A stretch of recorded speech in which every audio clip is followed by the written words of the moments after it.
84 लाख योनियां हैं कर्मानुसार। इन 84 लाख योनियों में जीव भ्रमित होता है। इस योनि में एक एक योनि लाख लाख प्रकार की है। एक योनि लाख लाख प्रकार की है। अब जैसे रेंगने वाली योनि, अब रेंगने वाले में कितने प्रकार के जीव हैं? सांप हैं, खनखजूर हैं, केचुआ, कितने प्रकार के जीव हैं रेंगने वाले में। एक है जलचर, अब जल में कितने प्रकार के जीव हैं। वायु में उड़ने वाले कितने प्रकार के जीव हैं। एक एक योनि में लाख लाख योनियां, उन लाख लाख योनियों में कई कई बार जन्म। अरे बड़ा प्रपंच है,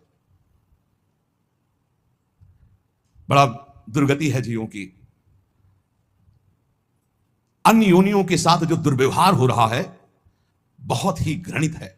कैसे तुम्हें बता, 1.5 घंटा धीरे धीरे जला जला करके पका रहे हैं पशुओं को, फिर उन्मत्त होकर मदिरा पान करके उसका खान पान कर, क्या कैसी दुर्गति जीते जीव अपनी कर रहे हैं।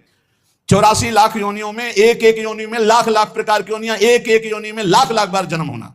ऐसे थोड़ी ये प्रपंच हाहाकार डिसीजन इसलिए कर रहे हैं कल्याण कर ले, भूल मत कर, यही एक चांस है मनुष्य दे जिससे तू अपना कल्याण कर सकता है, अन्य योनियों में नहीं।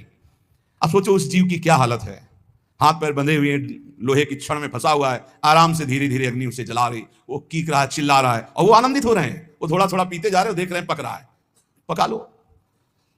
तुम्हारे तो खाने के काम में आएगा, तुम खाने के भी काम में नहीं आओगे। ऐसी तुम्हारी हालत काल करेगा, जब वो जलाएगा तो तुम खाने के काम में भी नहीं आओगे। बहुत होश में, बहुत होश में, बहुत होश में। ये कर्म तुम्हारा कहीं बख्शने वाला नहीं, तुम्हें दंड देगा।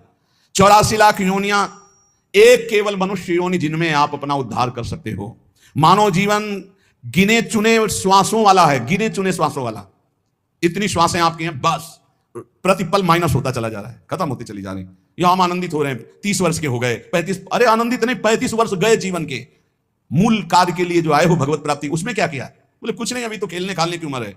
मरने की उम्र कौन सी है? कभी भी तो मर सकते हो, तो अपना काम क्यों नहीं बना लेते? राधा राधा राधा, यही अवसर है जीव आवागमन के अनादि चक्र से अपना छुटकारा करके अपने स्वरूप में स्थित हो सकता है, भगवत प्राप्ति कर सकता है। जन्म मृत्यु का चक्र कब तक चलेगा? अकल्पनीय, कल्पना भी नहीं कर सकते। काल चक्र आपको घुमाता रहेगा, इसलिए मनुष्य जीवन में भगवत प्राप्ति का अवसर है। ये काम, क्रोध, लोभ और मोह, ये 4 प्रधान ऐसे हैं जो इस चक्र को चलाते रहते हैं। आवागमन, पुनरपि जननम, पुनरपि मरणम, पुनरपि जननी जठरे शयनम, ये चक्र चलाते रहते हैं। काम, क्रोध, लोभ, मोह, इन्हीं को नरक की गति कहा गया है।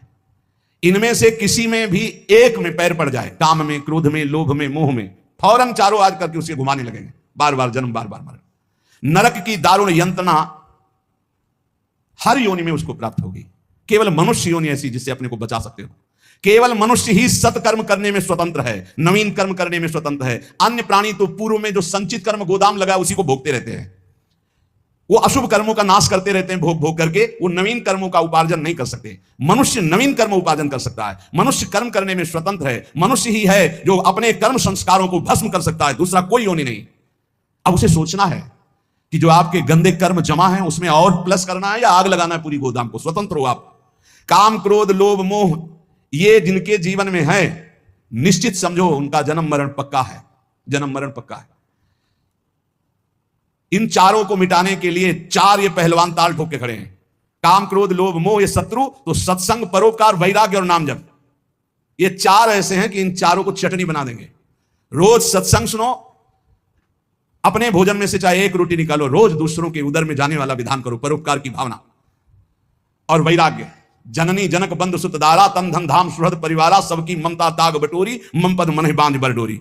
छोड़ दो भगवान के भरोसे में और अपने कर्तव्य का पालन करो। ज्यादा चिंता मत करो, चिंतन करो प्रभु का, वो सब संभाल लेंगे। अनंत ब्रह्मांड संभाल लें। तुम्हारे परिवार में तो 2 4 6 लोग ही होंगे। वैराग्य, सब भगवान का है, भगवान देखेंगे। जो जैसा कर्म करेगा वैसा भोगेगा। राधा राधा राधा, और अपने कर्तव्य का पालन, जिसके प्रति जो संबंध है ईमानदारी से आप करो, लेकिन राग मत करो। और नाम जप, सत्संग, परोपकार, वैराग्य और नाम जप, इसके द्वारा इस चक्र का नाश कर दो। काम, क्रोध, लोभ, मोह, इनकी मिटिया मेट करने के लिए सामर्थ्य है सत्संग, परोपकार, वैराग्य और भजन। अब भगवत धाम और नरक ये 2 हैं, चयन करो तुम्हें कहां जाना है। अगर काम, क्रोध, लोभ, मोह, तो त्रिविधम नरकस्येदम द्वारम नाशन मात्मनः कामा क्रोधा तथा लोभा। और यदि सत्संग, परोपकार, वैराग्य, भजन, तो भगवत धाम। ये 2 गतियां हैं। उपासक देख लो, अगर भगवत धाम जाना है तो इन 4 बातों को छोड़ना होगा। काम, क्रोध, लोभ, मोह, 4 बातों को पकड़ना होगा। रोज सत्संग, रोज परोपकार और सबसे अंदर से वैराग्य और खूब नाम जप, इसी के द्वारा भगवत प्राप्ति होती है।